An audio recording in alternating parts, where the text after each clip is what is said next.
Every day, something dramatic happens in the Caribbean that affects our lives. We'll give you the details. We'll give you the facts on Caribbean Perspective with Eddie Frederick.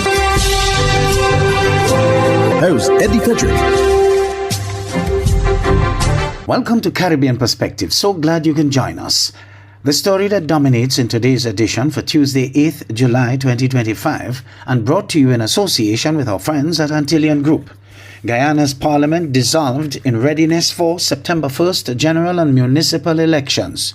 Details after this important message.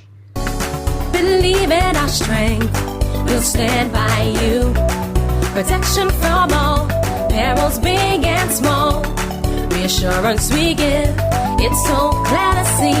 Peace of mind, that's our service guarantee. We look after all our family. Yes, we do at every opportunity. Antillean Group, underwriters of all classes of insurance solutions for your protection and investment. Live well financially. The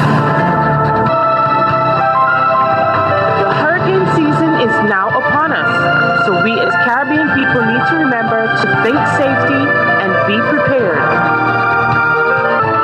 Avoid venturing outside during a storm or hurricane, especially if there are strong winds. Rooftops and other debris are often blown about and can cause great damage.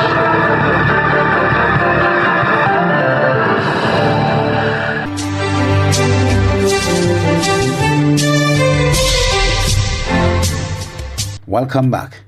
President of Guyana proclaims dissolution of Parliament. General and regional elections set for September 1st, 2025.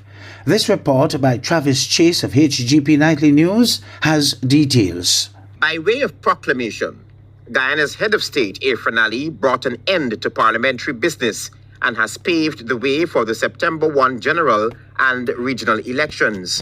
The proclamation was signed Thursday. I have signed this afternoon Proclamation Number 1 of 2025, dissolving the 12th Parliament of the Cooperative Republic of Guyana. Additionally, the proclamation will also dissolve the regional democratic councils in accordance with Article 73(2) of the Constitution. I've also signed a proclamation dissolving the regional democratic councils. The proclamations also designate the 1st September 2025 as the date on which general and regional elections shall be held in the Cooperative Republic of Guyana. As political parties prepare for nomination day on July 14, President Ali urged all Guyanese to participate fully in the elections process. I urge all eligible Guyanese to participate in the upcoming elections, and in so doing, be part of this critical decision-making process of the state. The task of administering the forthcoming elections rests with the Guyana Elections Commission, and I remain confident in its ability to hold free, fair, and credible elections. Once Parliament is dissolved, parliamentary business such as bills, motions, inquiries, and committee reports must come to an end. In addition, parliamentarians cease to be members of all standing, special, and joint committees. Travis Chase, HGP Nightly News. Police will have to act on its own, according to PPPC General Secretary Bharat Jagdeo, as he skirts questions about May Thomas investigation.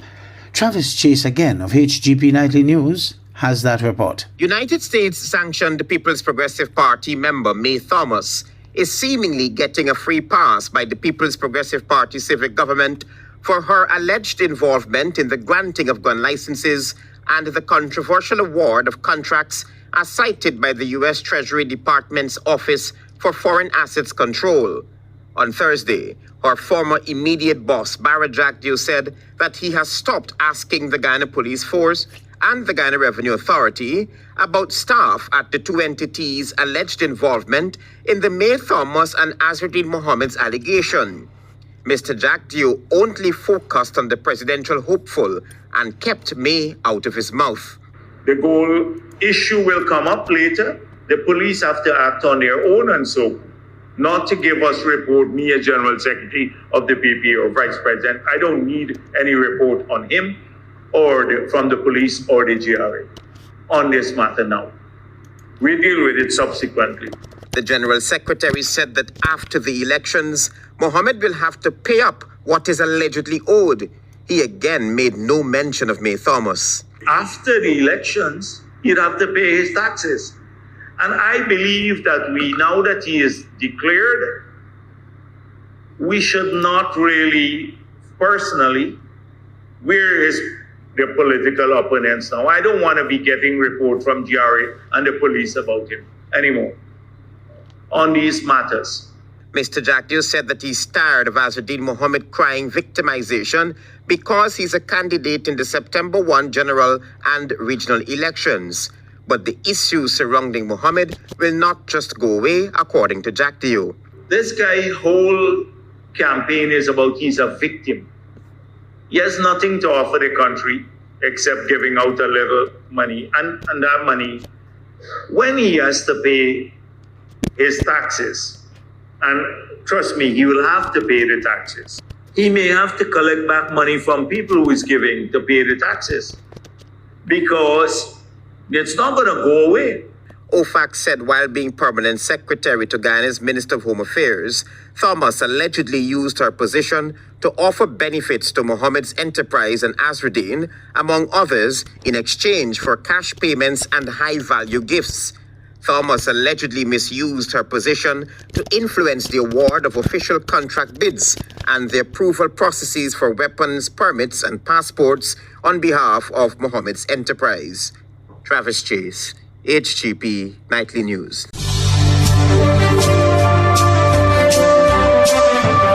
You're listening to Caribbean Perspective with Eddie Frederick, in association with our friends at Antillean Group, underwriters of all classes of insurance solutions for your protection and investment. Live well financially. St. Lucia's External Affairs Minister Alva Baptiste continued to defend Nigerian President Bola Ahmed Tinubu's recent state visit to St. Lucia, asserting that the groundwork for establishing ties with Nigeria began under the previous United Workers' Party administration.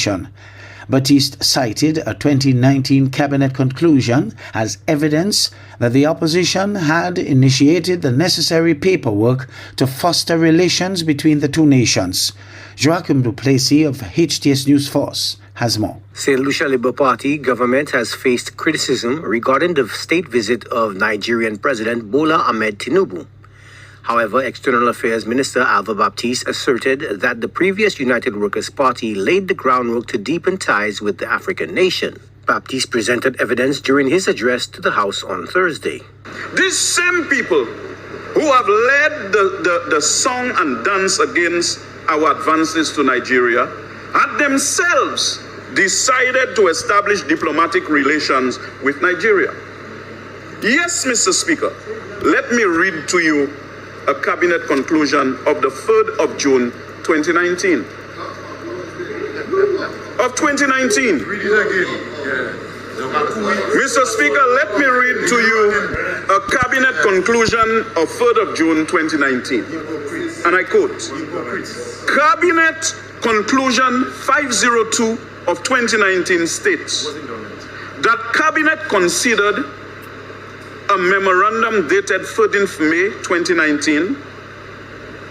The opposition occupied the corridors of power at the time, submitted by the Department of External Affairs and approved the request for the establishment of diplomatic relations with Nigeria, unquote. So the member for Miku South and his government decided 6 years ago to establish diplomatic relations with Nigeria. But today, they are trying to make the country believe that this administration's hosting of the Nigerian president is not in St. Lucia's interest, and it is a silly foreign policy decision. The SLP government has also come under scrutiny for the knighthood conferred upon President Tinubu. Minister Baptiste contended that bestowing national honors on visiting foreign heads of state is standard diplomatic practice by receiving countries. It is done to enhance relations between the states, to underscore the close and friendly relations between countries, and to demonstrate the high regard in which the visiting head of state or government is held. For example, Mr. Speaker, In July 2023, the government of Venezuela, led by President Nicolas Maduro, bestowed upon the Prime Minister of Barbados, the Honorable Mia Mottley, during her first official visit to that country, the Order of the Liberators of Venezuela, which is the highest honor of Venezuela.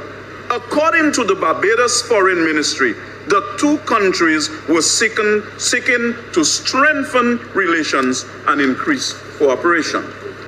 Furthermore, the External Affairs Minister noted that Trinidad and Tobago is preparing to host the Indian Prime Minister and confer one of its highest honors. He also referenced the late former UWP Prime Minister Sir John Compton being honored by the Venezuelan government. Trinidad and Tobago has closed all non-essential public services and schools early to facilitate Prime Minister Modi's visit and to minimize traffic congestion. Of even more relevance to St. Lucia is the fact that in 1973, 6 years before St. Lucia's independence, the then Premier of St. Lucia, Sir John Compton, was awarded the Francis de Miranda Award by Venezuelan Foreign Minister Dr. Aristide Calvani, and was later, as Prime Minister, bestowed the Simon Bolivar Award, the Order of the Liberators of Venezuela, by Venezuelan President Carlos Andrés Pérez. Did the people of Venezuela ask what Sir John Compton had done for Venezuela? No, Mr. Speaker, because as in the case of Prime Minister Mia Mottley and others who have received such national awards from friendly governments, they know that this advances the cause of cooperation and friendship between countries. Despite the scrutiny and criticisms, Minister Baptiste maintains that President Tinubu's diplomatic visit is not unusual but a tool of diplomacy to deepen ties and exchange expertise and knowledge between nations. Joachim Duplessis, HTS News Force. In the meantime, St. Lucia's opposition leader Alan Chastity may have brought the region closer together instead of pulling it apart when he proposed the OECS disengage from CARICOM. Last week, OECS leaders were in St. Lucia for the visit of Nigerian President, and the youngest of them spoke to Choice TV News St. Lucia on the necessity of stronger regional ties, especially in the current geopolitical climate. Last month, when the leader of the opposition in St. Lucia, Honorable Alan Chastity, addressed the 7th sitting of the Organization of Eastern Caribbean States, OECS Assembly, he urged fellow Eastern Caribbean political leaders to consider the prospect of leaving the Caribbean community, CARICOM. We are members of CARICOM, in which that is not working. And all the leaders sitting around this table all know that our relationship with CARICOM is not working. So imagine if we had the tenacity to pull out of CARICOM and renegotiate bilateral agreements with Jamaica, bilaterals with Trinidad, bilaterals with Guyana, and bilaterals with Barbados. Would we be better off? I'm not saying we do it, but sometimes we have to ask ourselves that question. Because certainly when I was Prime Minister, I felt that we were being ignored. During his visit to St. Lucia to attend the joint sitting of the Senate and the House in honor of His Excellency Bola Ahmed Tinubu, the Prime Minister of Grenada and one of the youngest heads of government in the region, Honorable Dickon Mitchell, was asked to give his thoughts on the calls made for OECS members to pull out of CARICOM. Mitchell offered no encouragement to this suggestion and explained that rapid progress cannot characterize any long-term engagement, advocating instead for appreciation of periods of stability. No, I don't support that. You have to appreciate that in any relationship. You have to constantly work on it. There will be periods where the progress may not be as robust or as quickly as we like it, but you don't change things by walking away from it. You change things by staying and continuing to fight for the things you believe in and trying to improve it. So sometimes you may have rapid acceleration, as happened, say, in the immediate aftermath of independence, where a lot of our institutions were formed, the courts, the central bank, etc. You'll have periods of stability where it may appear as if nothing is happening, and then again you have periods of rapid acceleration. Mitchell suggested the facilitation of people-to-people connection as a viable means of accelerating regional integration in CARICOM. I certainly think what we need to do, first of all, is built on the strengths. We have a common currency, we have a common judiciary, we have a number of common institutions, we have the secretariat, etc. So what we need to do is enhance things that benefit people directly. So making our movements among the region, for example, a lot hassle. I certainly don't support a lot of these immigration cards and all of that you have to fill out repeatedly. Some of those things we clearly need to get rid of them. Find ways to see how we can do greater collaboration on issues like sports, continue our procurement processes, streamline our banking and financial sector so that again we make things more seamless. For example, if a company is formed in St. Lucia, you don't have to domicile again in Grenada or St. Vincent, you should be able to operate seamlessly. So I think those are some of the practical things that if we work on, the business community, the young people will see that there's significant improvement and greater integration.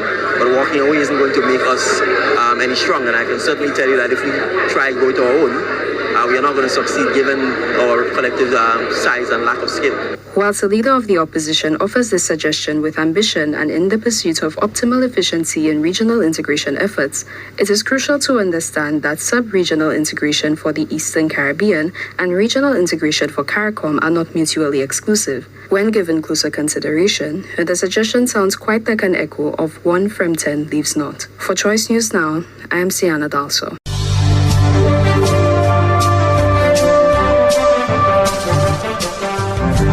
I am Eddie Frederick. This has been Caribbean Perspective, a whole new approach to highlighting developments in the Caribbean. In the meantime, please follow us on Facebook and subscribe to our YouTube channel for daily regional news and more in association with our friends at Antillian Group. Believe in our strength, we'll stand by you. Protection from all perils big and small. Reassurance we give, it's so clear to see. Peace of mind, that's a service guarantee. We look after all our family. Yes, we do at every opportunity. Antillian Group, underwriters of all classes of insurance solutions for your protection and investment. Live well financially.